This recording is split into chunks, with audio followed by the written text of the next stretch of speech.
આમ તો સારું કોકની વાતો છુપાઈને હોભળવી ને એ અપલખણ કહેવાય, પણ આપણું માણસનું મન એવું હોય ને કે કોક વખત આપણે લાલચ રોકી નથી શકતા. હમણાં મારે એવો જ કિસ્સો બન્યો.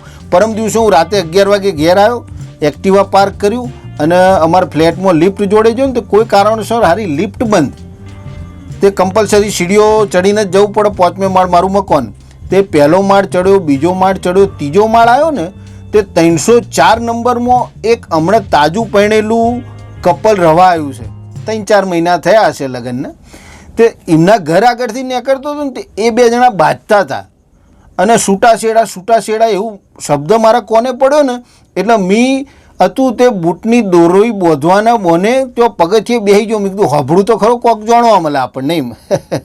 તે એની પત્ની એના પતિને કહેતી હતી કે જો લગ્ન પહેલાં પુરુષ જેવું વર્તન કરે છે ને એવું જો લગ્ન પછી કરે ને તો આ છૂટાછેડાની નોબત ના આવે.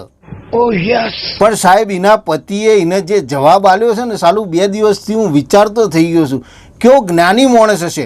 એના પતિએ એને જે જવાબ આપ્યો કે લગ્ન પછી સ્ત્રીઓ જેવું વર્તન કરે છે ને એવું જો લગ્ન પહેલાં કરે ને તો કોઈ પુરુષ લગ્ન કરવાનું વિચાર જ નહીં. ખાલી વિચારવા જેવી બાબત છો. તો હું વિચારું છું 2 દાડાથી.